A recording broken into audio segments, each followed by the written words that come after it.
Welcome. Welcome to Yin. So we're going to start with a reclining butterfly. And I'm going to put like a blanket like under my head, so I have like a little bit of a pillow.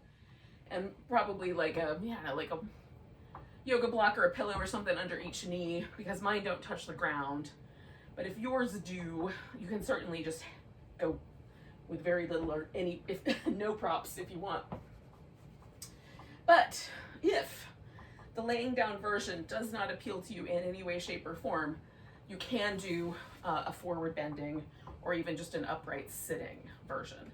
And this is because it's our opening pose. It's kind of the opportunity for us to dial in and settle into a meditation. We'll be here for a little while. So choose whatever you think is appropriate, including maybe at some point leaving the butterfly with the legs if it feels like it's appropriate, and just hanging out in the meditative space. I'm gonna try this pillow and see how it works. I might change my mind for blocks. Oh, that's pretty good. Okay. So the same thing is, like you're gonna do the same thing that I'm gonna do now, which is adjust the pelvis, adjust the support, potentially, like cover up with something because it suddenly got chilly where I am. It might not be chilly where you are, maybe. That won't be an issue.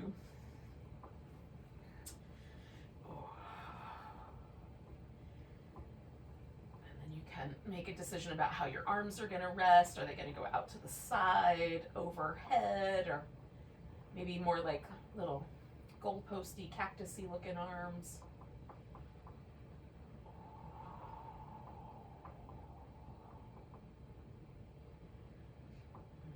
Once you've got your body settled, it feels relatively good at this point. The thing that is happening is we're surfing the edge of the pose, so it looks really still, and it is.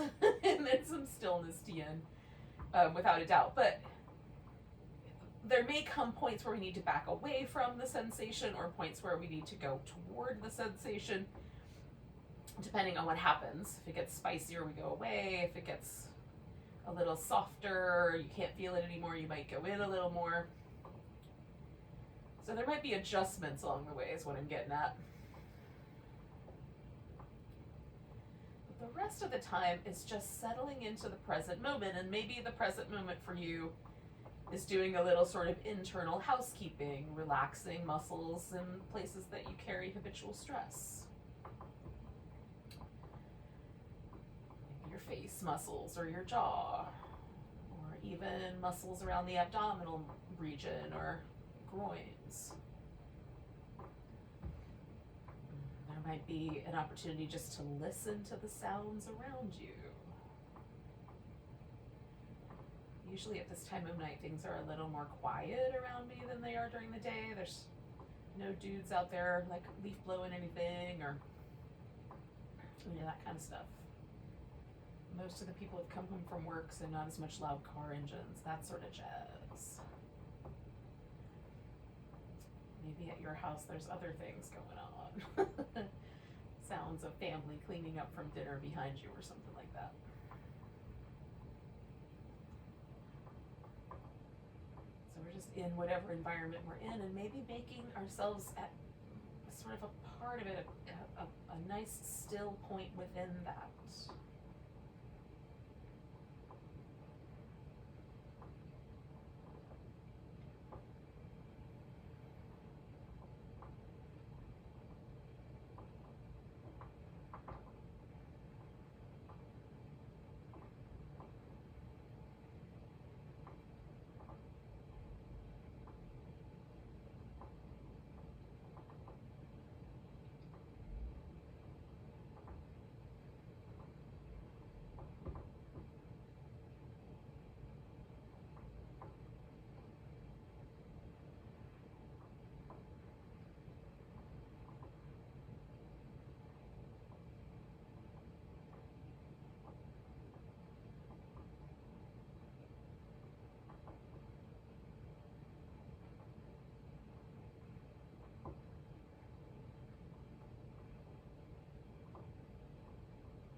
another minute or so, maybe two. But this is that kind of place where we've been here with the legs long enough that it might be appropriate at some point to straighten them out. Just go by how it feels to you. And there's also an opportunity here to drop in a little more deeply to an attention to the breath.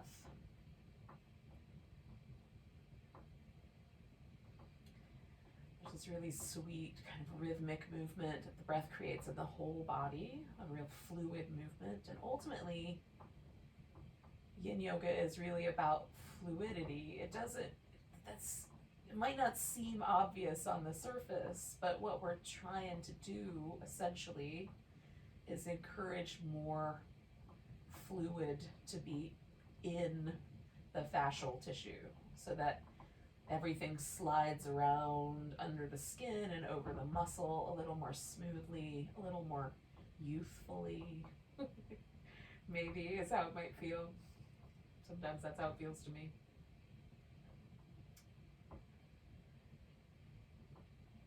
One of the qualities that I am discovering on my own about getting older is this like slightly more sticky, drier quality to my movement patterns. So encouraging that hydration, seems like a good idea.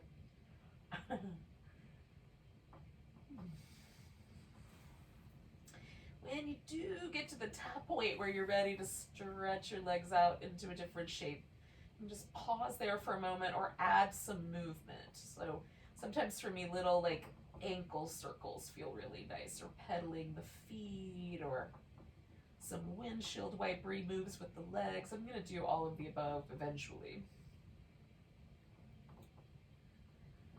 I've had a really kind of tender Achilles tendon attachment in my right ankle lately, so it feels kind of nice just to feel that moving, right? Maybe you've got some tender body parts.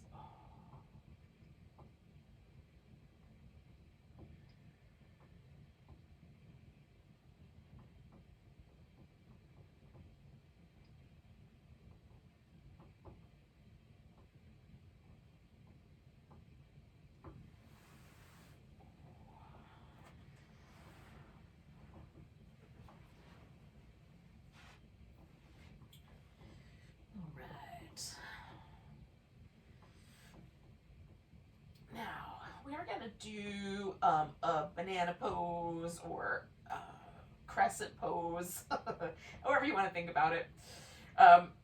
In the Yin Yoga books that I got introduced to this notion, it was called banana pose, and you kind of resemble a banana, but it's a almost new moon outside right now, so there's like the barest little hint of a sliver of a crescent.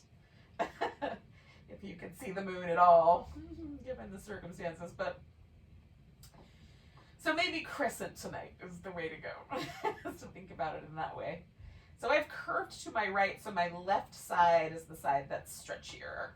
And you can do either. It really does not, there's no right or wrong with how you decide to do which side you decide to start with. Often, Ashtanga yoga, which is a real powerful movement-oriented yoga, if you don't know,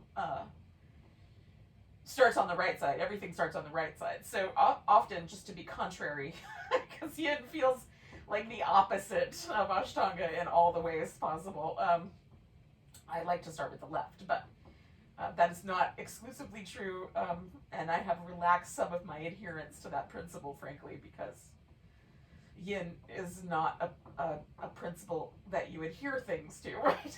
It's changeable and mutable and fluid and adaptable. That is the nature of Yin, at least in terms of the philosophical nature of Yin. So sticking a hard and fast rule to it just feels disingenuous.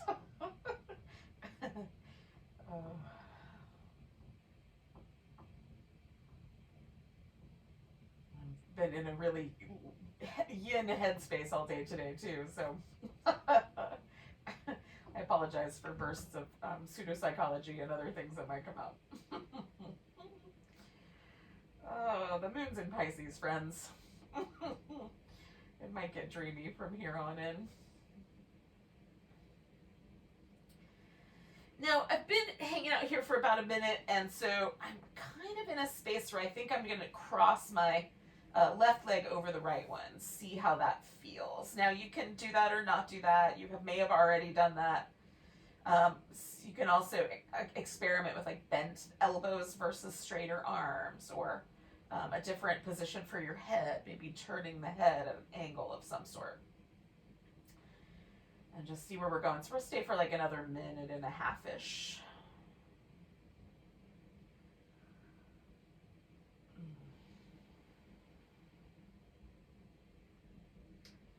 And again, like for me, the most important component of the yin is get a sensation going and then relax.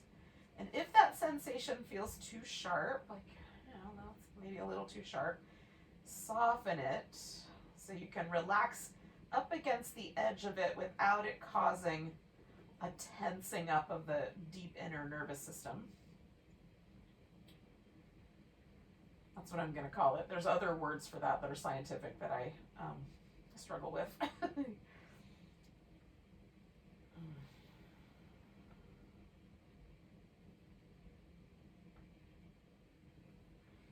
Aesthetically, that's going to be different for everybody. So we'll stay for like another 4 or 5 breaths.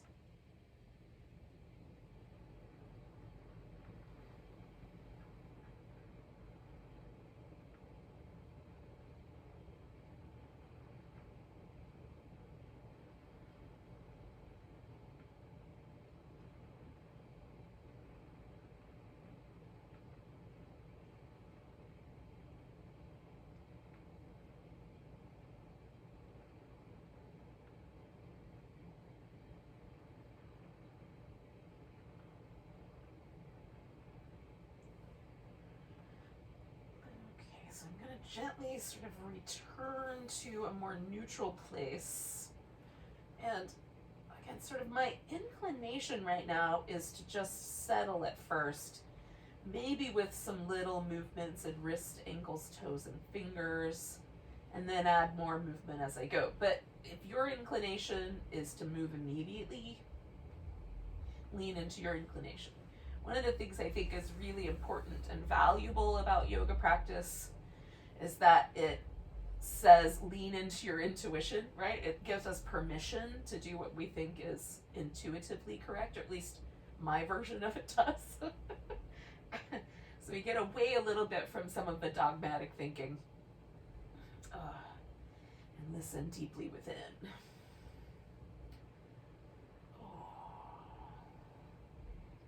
Since the jewel in the lotus is in within, according to the chant, look nowhere else, then the wisdom must be there too. All right, friends. So we're gonna give ourselves permission when you're ready. I'm not clear that you need to give. I don't need to give it to you. You're gonna give it to yourself, but you're gonna take that other side of the crescent here, banana crescent.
maybe we're at that little spot where you want to add on. Maybe it's the spot you're going to say, oh, I should back off a little bit. And then let yourself sink in for the second half here.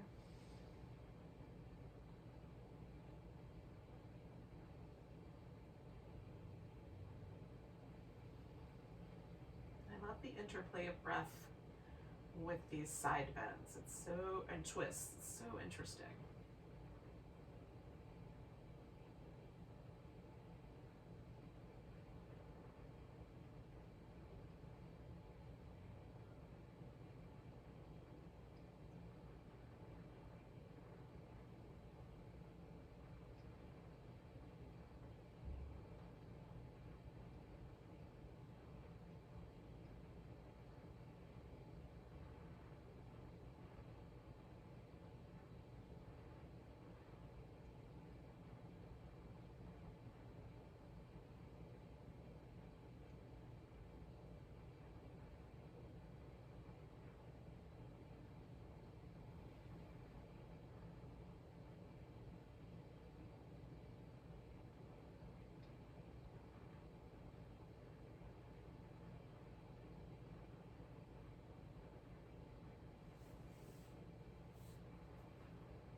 Okay, so we'll do another 4 or 5 breaths, and then we'll kind of ease our way out of here.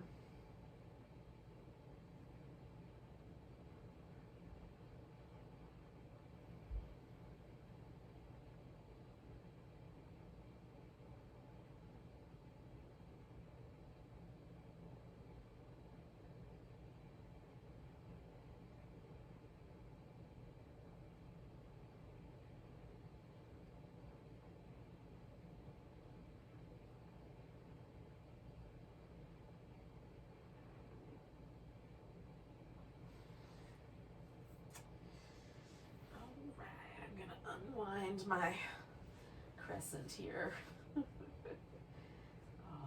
Encourage you to do the same when you're ready.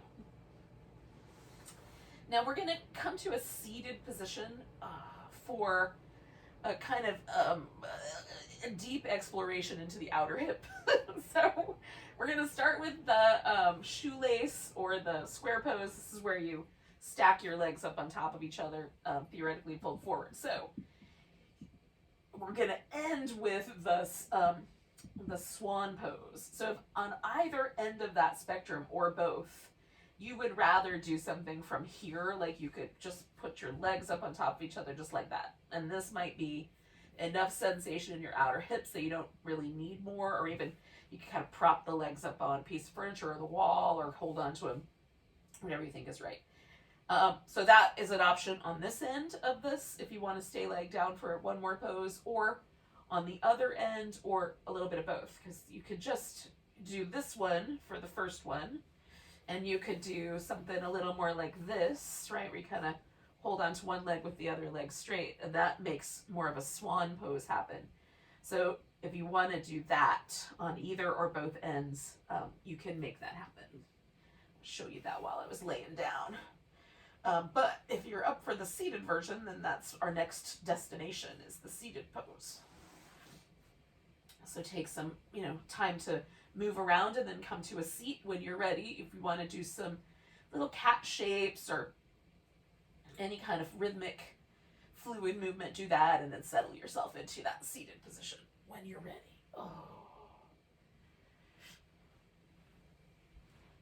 The thing that's been like really, turning me on is the word I'm going to use, but I've just been in love with this this movement pattern where you sort of swing the rib cage around in a big old circle. I don't know what I'm loving about it, but it's It's getting to all the places in my back that feel sticky right now, I think is the reason. Plus I like the fluid nature of it. I've always liked it, but there are times where it becomes like, oh, I just want to do this for the rest of the time. I'm in one of those phases. Oh.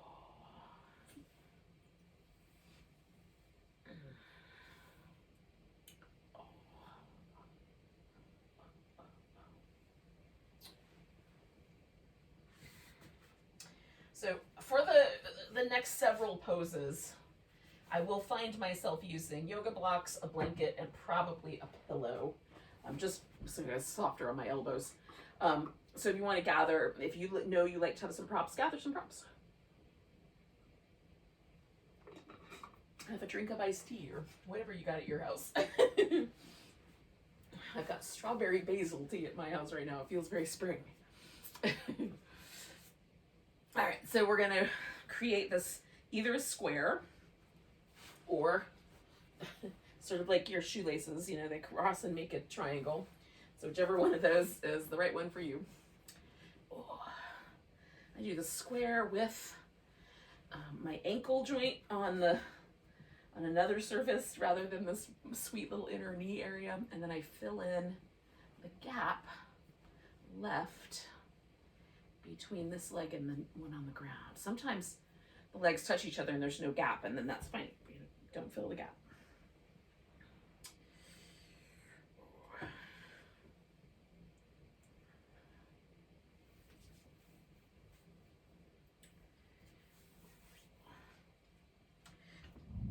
All right. So as I've been putting this little jacket on, I'm just feeling it. Like, does it feel like I want to lean forward for this pose? Would it be better for me to sit upright and kind of hang out there? With a little side bend, kind of coming back towards that crescent shape with the spine. How does that feel? And for tonight, you can even do a twist here if you wanted to, in either direction, whichever direction felt the better one. I'm feeling very happy, even really yummy in a forward bending shape, but just, just a little forward bend, not too aggressive. I might put a little pillow in here so I have something to lean into.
Again, we're just sort of hovering with the pose. By hovering, I don't mean tightening up, but simply just pausing. So as best we can, kind of keeping our attention with the breath and sort of gently shifting landscape of sensation. Because for me, the sensation of the pose is not a constant feeling, right? There's kind of at the apex of the breath, it feels a little different than it does at the very end when the exhale is completely out. That has progressively shifted.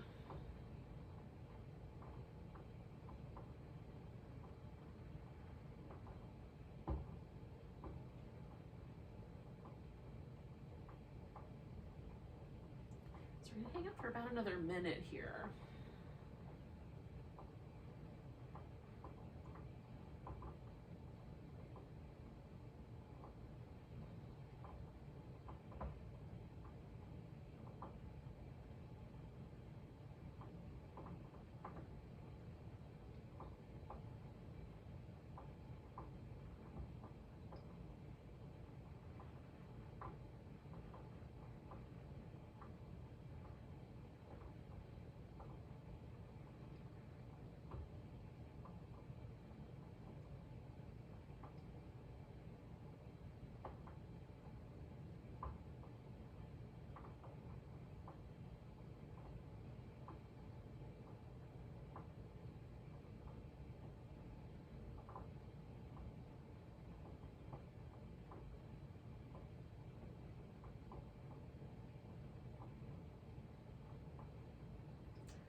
I'm going to just kind of really gently carry myself up.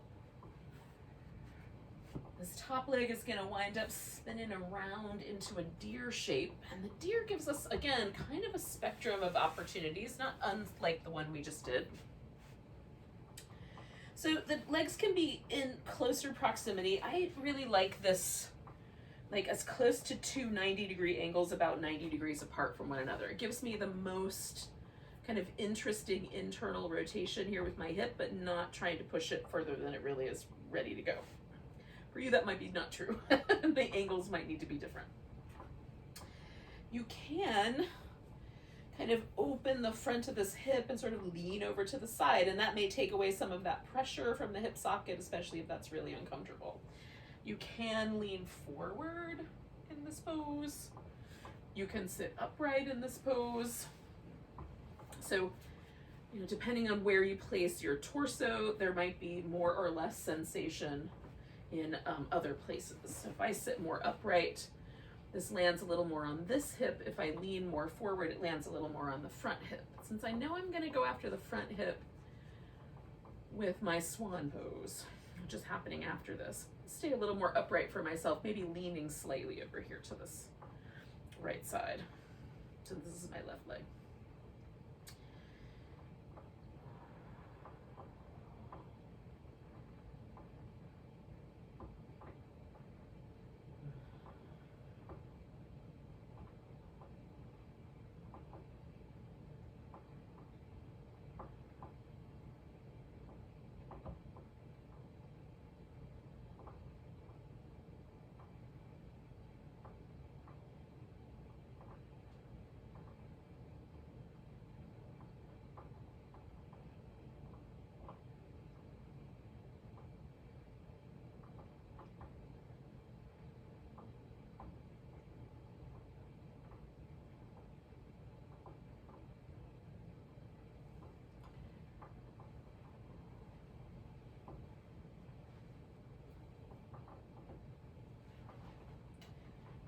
Liking this little bit of a turn to my side. I don't know why I'm feeling inclined in that direction, but I am. Now I have to figure out how to make it comfortable for my arm to rest. There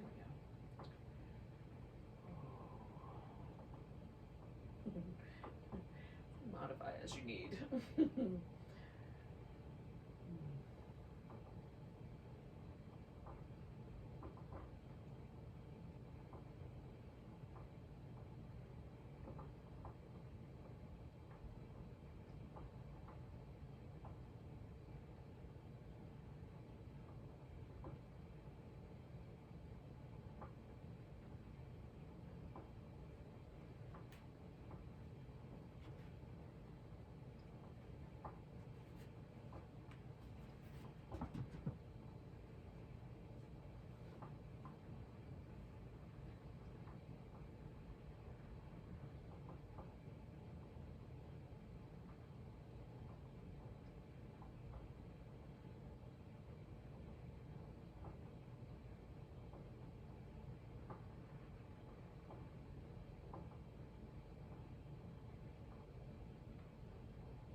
So stay for about another minute with this pose.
take ourselves into the Swan Pose, and I'm just going to slowly sort of morph in that direction, essentially.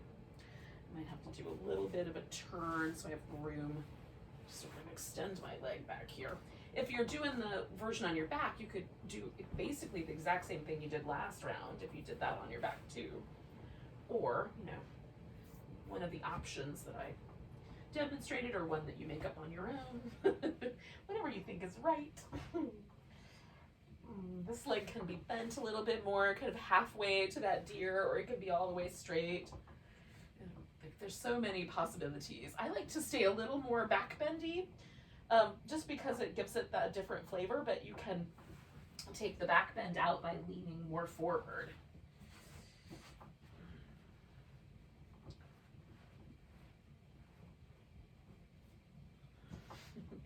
Make myself pillows and things that are nice and cushy. Oh.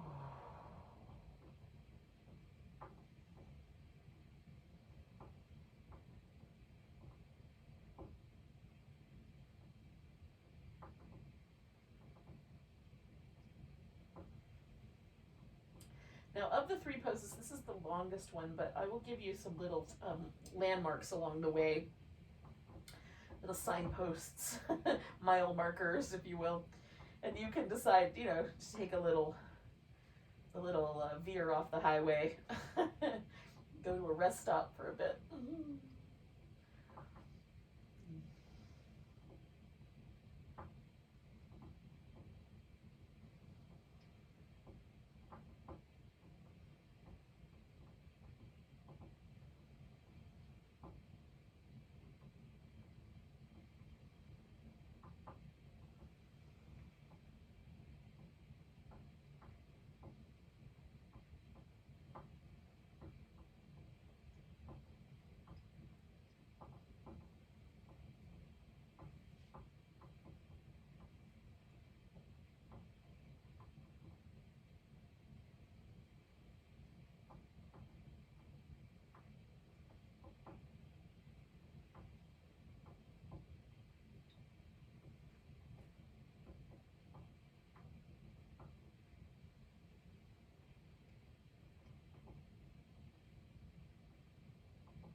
We're going to stay for like 2 more minutes as a group. 3 minutes might have been long enough. So this is the point where you want to kind of take off, you know, take yourself out of the pose and hang out. You can hang out in just a simple seated position. You can hang out laying down on your back. That feels really amazing. In between sides. We'll do a little bit of that anyway, but if you want to do more of it, you could at any point between here and my suggestion, you could do that for yourself. Often for me, the last couple of minutes are the most magical, like the place where my body really lets go, really relaxes in. I feel my nervous system shift gears. So this kind of progressive work is an interesting, you know, experience to see how that, you know, how that manifests.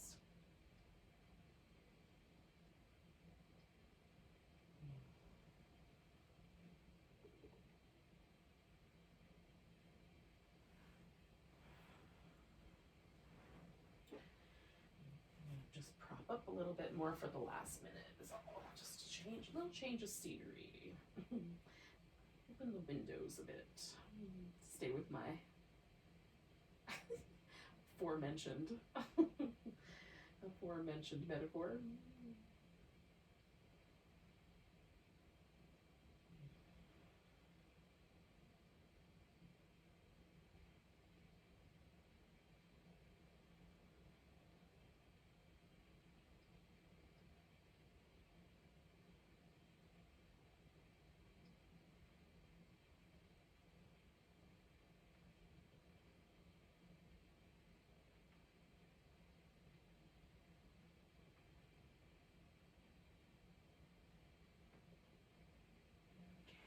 take a nice big breath.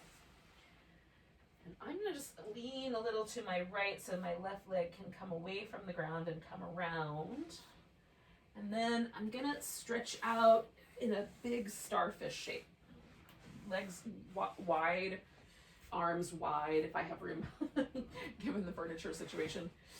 So you can do that in whatever way is appropriate given your furniture situation. How wide is there space to move into? And you might want like a little bit of movement first. You might want some stillness first and then movement near the end. We'll stay for a couple minutes here. Just checking things out, watching the progression. So for me, there's always this, because we sort of hung out with this outer hip for a while, right? On both sides. A little bit on the left, a little bit on the right. But because we hung out there, there's this progressive kind of changing of that tissue now that I've let that pose go. And my nervous system shifts a little bit, and there's kind of interesting opportunity to notice how the breath has changed. And there might be like some sense of like, oh yeah, I want to move, or I want to stay still.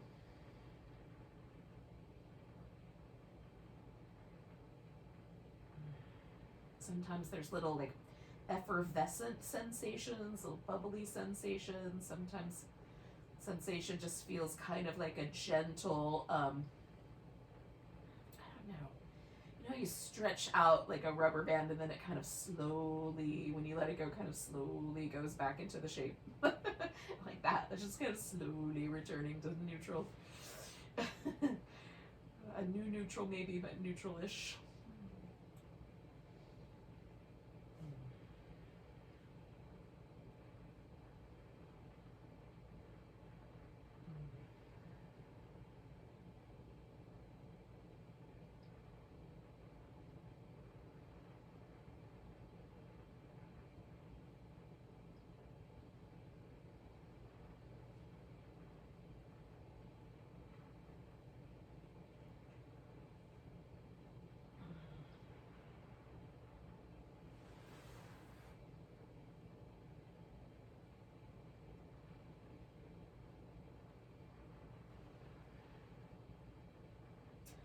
Alright, so I'm just going to do a little transition now between this position and sitting.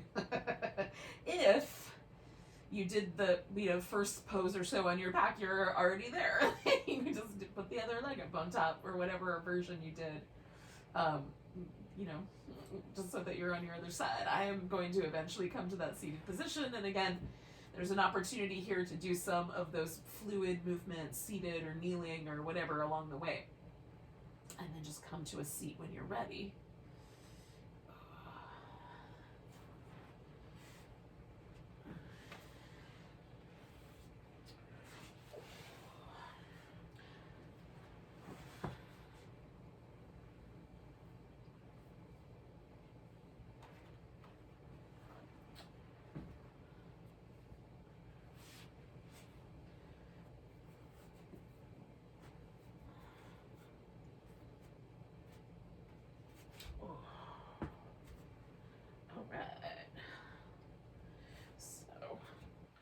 My left leg up on top last time, so my right leg is going to be up on top for this one.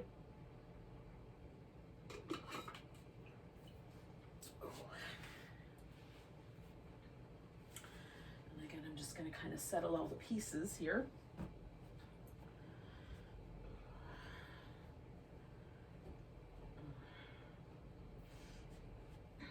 Decide whether, because I did the swan on this side, basically. This hip was the swan hip. So it's not like the last version really at all. It's got a very different flavor to it. In my case, it's like, oh, this is familiar territory. It feels very welcoming. But if that's not the case for you, then you might do a much more relaxed version of this pose on this side than you did on the other side. Really, just again, tune into your own inner guidance. If you're not sure, make a choice and then watch what happens. That's the way that we learn from the practice anyway, right? Direct from the practice. I'm not discounting instructions and information from yoga teachers, because I love that stuff. Wouldn't be a yoga teacher if I didn't love that stuff. But sometimes too, it's just important to, really tune inward, and this is a practice that really lends itself to that.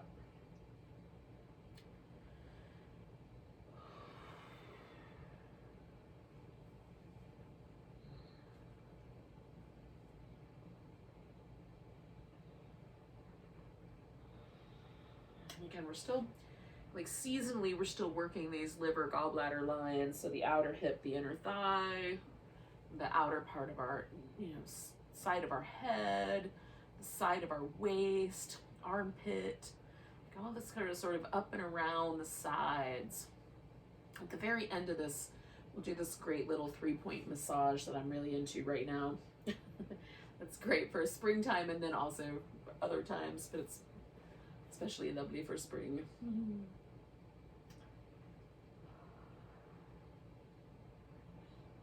So we'll settle in for a couple more minutes here.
Just got a few more breaths with this pose. Just kind of check in.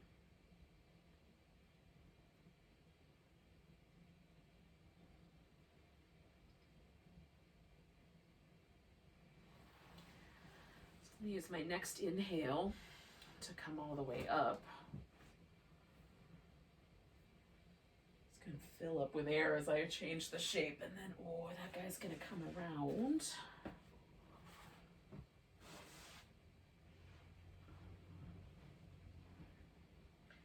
I'm just going to kind of fiddle with the placement, and this hip is a different creature than the other hip, so it has its own mind about how I'm going to work with it. I have a yoga teacher who I really love. Her name is Angela Farmer. She is delightful. And I went to a workshop with her, oh gosh, it's been a long time now, maybe 10 years. She was talking about the pelvis being like an ocean. There's all these sea creatures in the pelvis. And the rib cage is more like a bird cage. There's all these birds. There's feathers in the heart center, in the chest, right? Upper back. And I'm into metaphors and I like pictures, and so I went right into that. But what's really been interesting to me is having that little image to work with, and how that image has refined itself and become more and more subtle, in just all kinds of things have unpacked from that image. I loved it from the beginning, but it's become even more profound in a way, but sensorily, not mentally profound, viscerally profound, if that makes sense. So this kind of very interesting, the nature of the muscles around the hip and the thigh, and the way the glutes kind of wrap all around the outer part of the hip, and the way kind of this really dense band of tissue comes down the side of the thigh, and the thick wall of muscle that is the inner thigh. You know, it's like our thigh bone kind of hangs out closer to this outer part of our thigh, you know, when we're standing up. And so this huge bulk of our thigh is all soft tissue. And so, you know, the kind of interplay of those adductor muscles and the quads and the hamstrings and how that all kind of functions, it's very interesting. Just the more detailed you get in your sensory input from that, the more kind of cool it gets. We're about halfway through, by the way. Just about.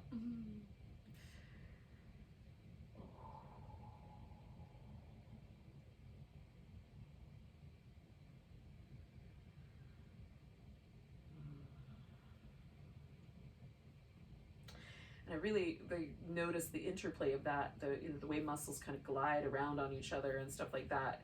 I notice that mostly as the breath comes and goes. That creates this really soft rippling, coral reef-like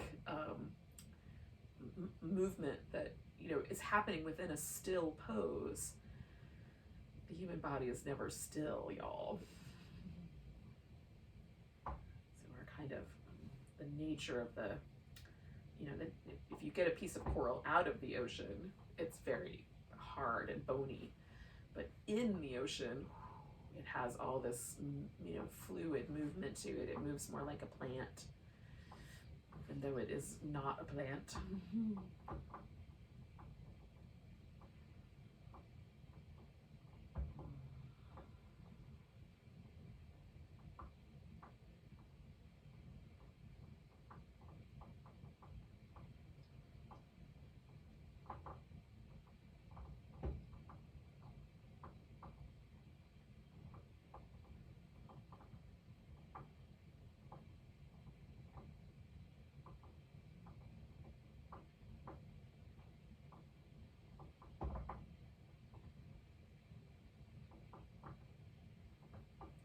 Just got a few more breaths here.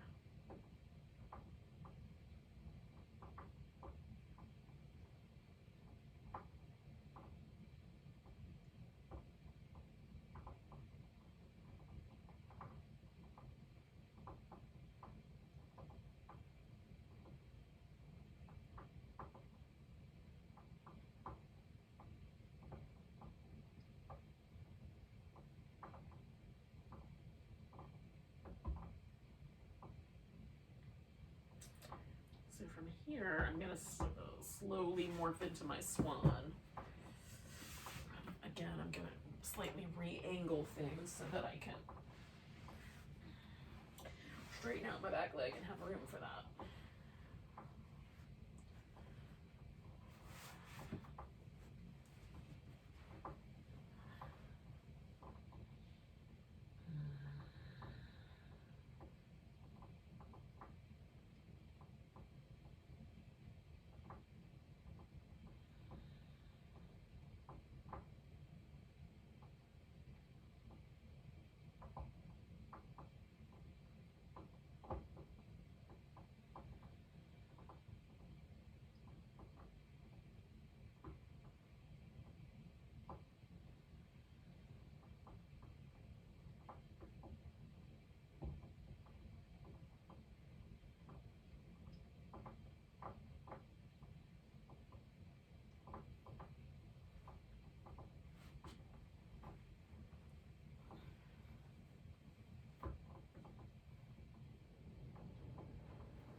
like 3-minute mark, right? Where you might decide, yeah, I think I'm gonna take this scenic overlook and get out of this pose and chillax for a little bit. Or maybe it's just finally feeling that sense of deeper release, right? We've sort of progressively built our way to here. In which case it might be appropriate to stick around.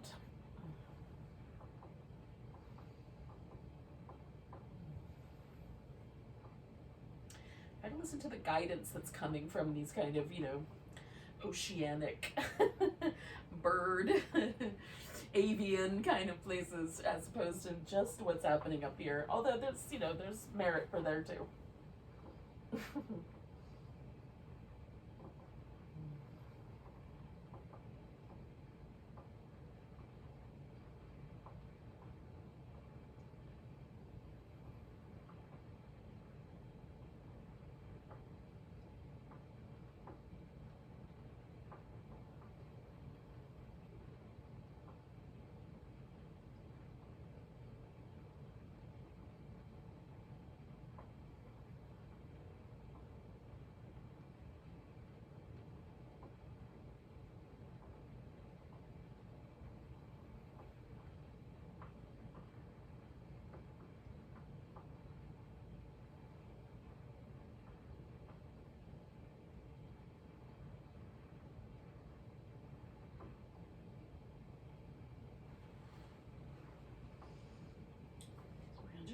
About 3 more breaths.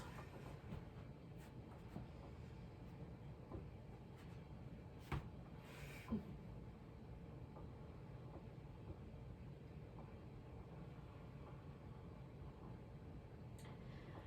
if you're on your back, you can, again, just kind of release whatever pose version you're doing. You can stay on your back for a little bit. You can also, if you prefer, stay with a seated position.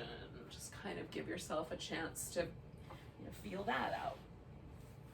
So I'm just going to go to my favorite little cross-leggedy kind of sitting on the floor waiting for music class. When I first encountered this yoga pose.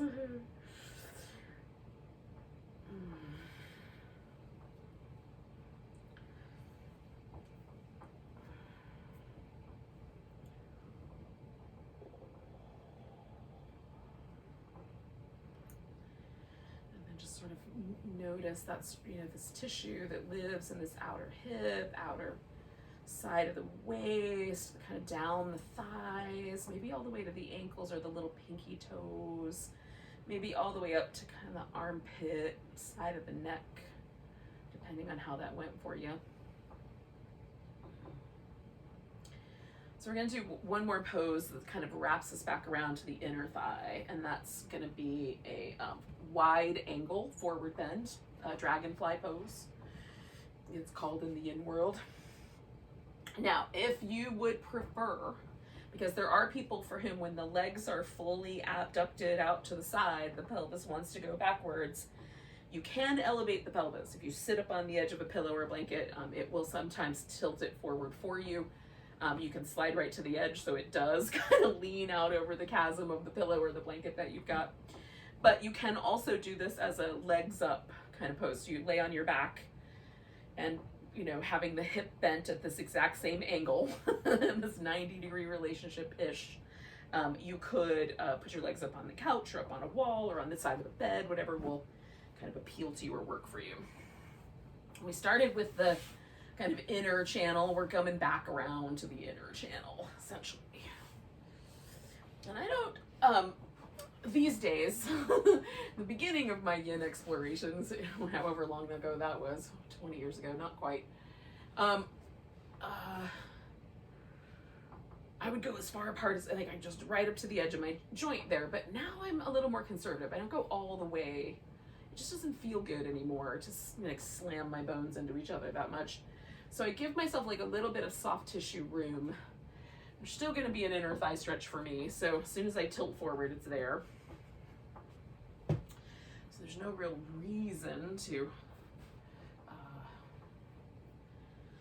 make that super joint sensitive, But if it's better for you, by all means, you know, again, this is like, tune into these things intuitively, because nobody told me how I should do it this way or that way.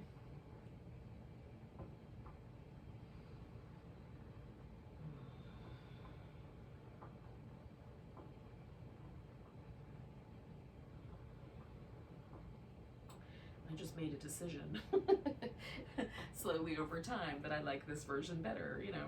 So it's okay to listen to your own guidance, is basically what I'm getting at.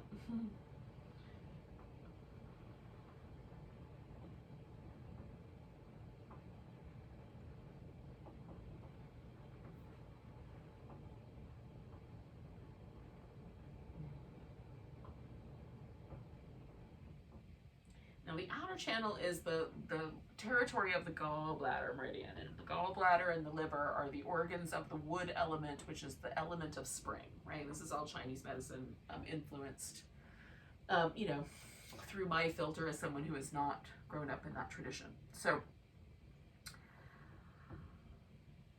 for what that's worth. I've been practicing Tai Chi and Qigong for more than 30 years. I have a relationship to these notions that comes, again, from my experience, but that may not be in keeping exactly with the tradition. So I'll put that disclaimer on it. But in any case, the inner thigh is the territory of the liver meridian, which is, you know, they're companions in the system there. They support each other, which logically makes sense. but also it's, you know, all the organs are paired with a organ that, you know, they support each other in some fashion. In the Chinese traditional Chinese medicine way of thinking about the body and its functions. So the territory that we're kind of venturing into has qualities of stability. Like, you know, if you think of wood, you're thinking of something that's stable enough to build a house out of. You know, bamboo is a form of wood, oak trees are a form of wood.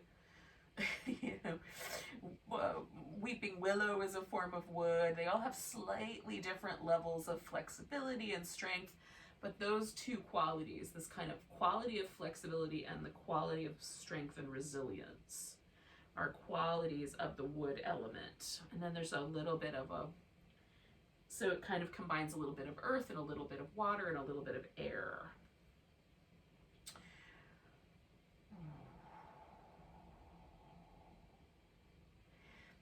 Energetically, it's a little bit about like standing your ground, being rooted in whatever is appropriate to root yourself into, but also being, you know, able to move with things as they change. So as weather conditions change, you can flex a little bit. As time goes, you grow a little bit, you know.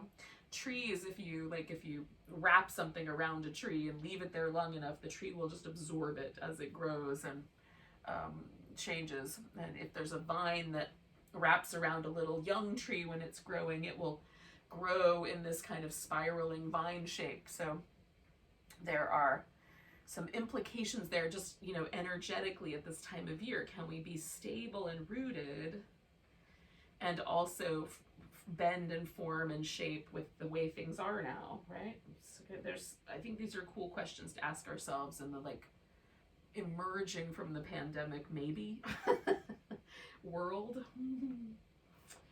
So we're gonna stay for like, I don't know, another 30 seconds or so. I've talked us through this pose, so I apologize if you wanted the silence.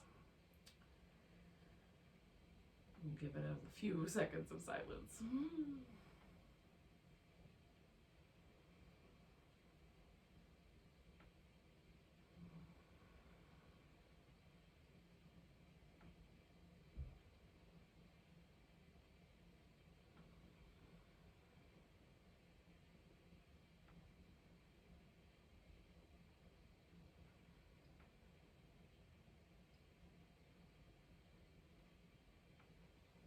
So I'm gonna just kind of creep myself out of here by inhaling and bringing my spine out of the flex shape, and then letting the hip angle change and open, and then bending my knees. Oh, I'm gonna pick my legs up, bring them back, bring them back around. You can also, at this point, if you like, just roll down onto your back, because what we're gonna do next is Shavasana, a final relaxation.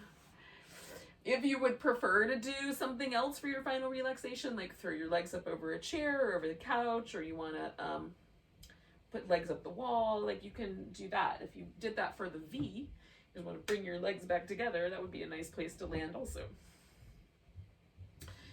So, choose what's appropriate for you, love.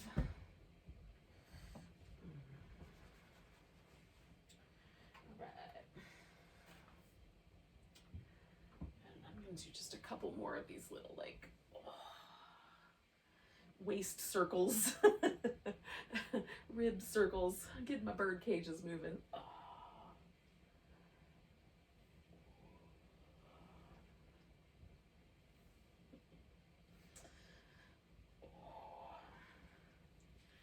And then settled in.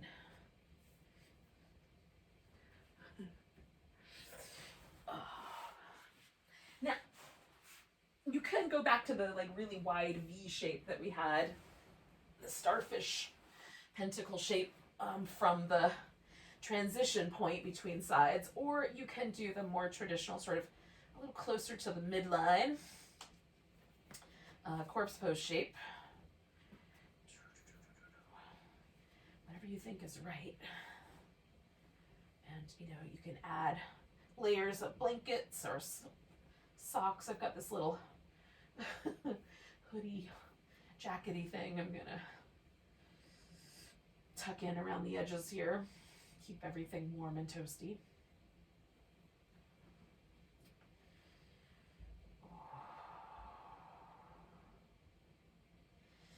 The final pose is one where we're not striving for a lot of sensation, but we're striving for the maximum amount of relaxation. So how deeply can I release any tension from any muscle that I'm in charge of?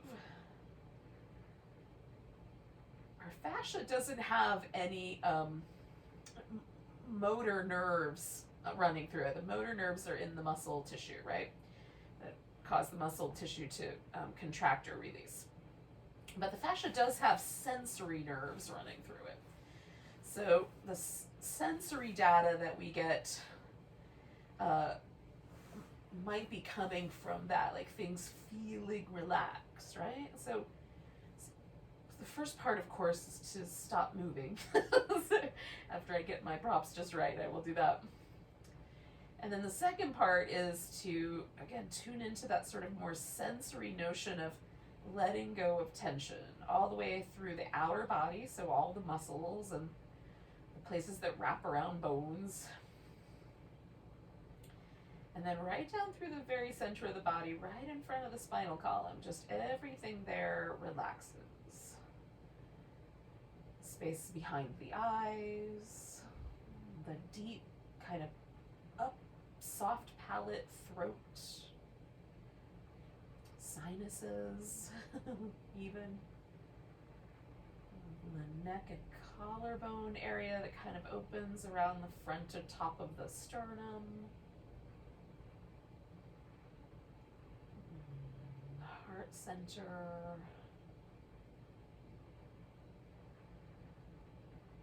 Definitely any tension that we might carry in the abdominal center. Sometimes we do that habitually for a variety of reasons. And then in the kind of deep belly of the pelvis, can we sort of let the muscle tissue fall gently back into the bowl that the pelvis creates here? It's a little cauldron of creativity that is the pelvis. And then the muscles that kind of start to connect the inner thighs, this kind of deep groin muscles, can we relax all of that? All the way down to the soles of the feet, all the way out from the collarbones to the tips of the fingers.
we're just going to take a moment to notice the breath again.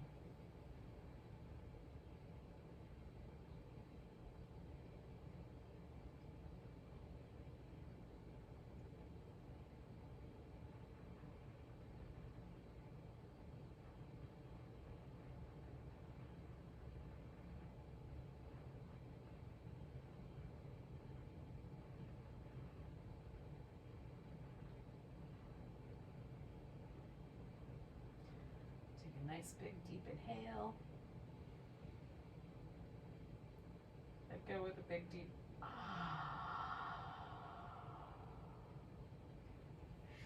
wiggle your fingers and toes, wrist and ankles, whatever feels like it should be wiggled. We're gonna come to a seated position. I'm gonna do that little massagey thing that I told you I was gonna do. Want to hang out for that.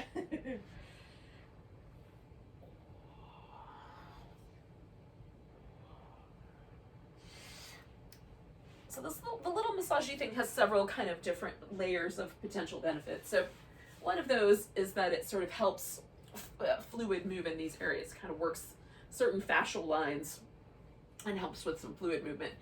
Two is that it also, in some cases, compresses some lymphatic points, and so there's like a kind of flushing, a movement in the lymphatic system, which is useful. And then thirdly, it has a kind of effect on the parasympathetic nervous system and may help with like anxiety or other things like that. So the first thing we're going to do, just kind of shake your hands out and get them warm. So especially if your hands are cold, get them nice and toasty. Some chi fluid in your hands. We're going to take peace sign fingers. And we're going to massage right like in front of the ear. And so it's going to kind of follow the line of the cheekbone right here and then this kind of ridge, bony ridge in the back of the ear. You can get into the little soft spot right behind the ear as well. Just sort of feel out the sensory information that you get there. There's some little lymphatic points here. There are some acupressure points here.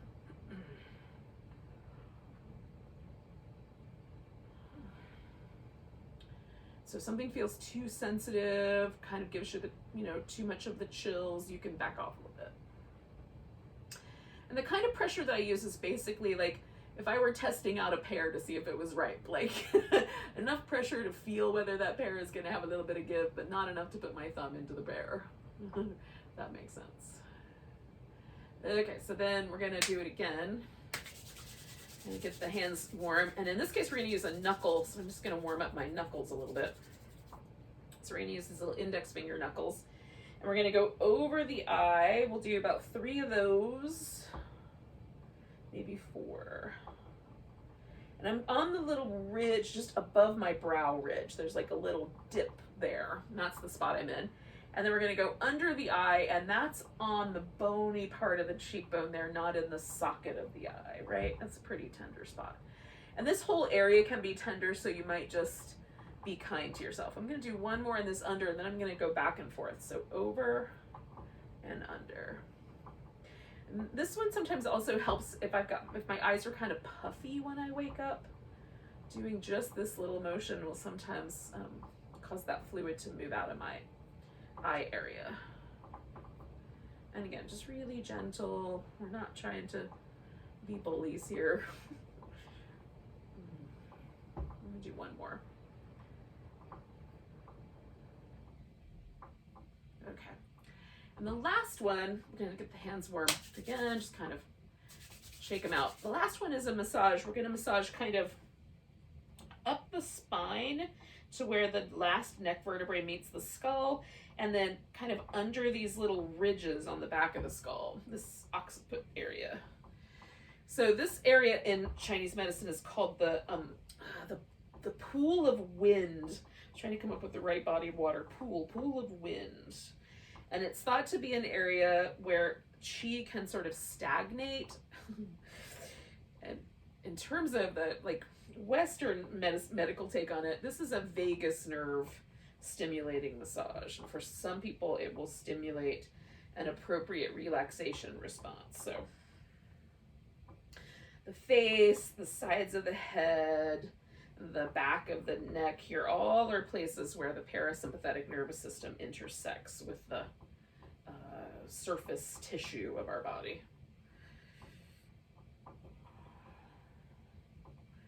And this one for me can be especially, again, if there's any tender places, I tend to be really gentle with the tender places, but I love a massage here. It just feels really lovely. It makes my head feel lighter. And so we'll pause with that, just take a couple breaths. Oh, if you like that little 3-point massage, keep it. It's a great summertime, springtime, summertime kind of fluid. You know, we get a lot of fluid buildup, kapha energy in the sinuses. So it's a nice way to release some of that pressure as well.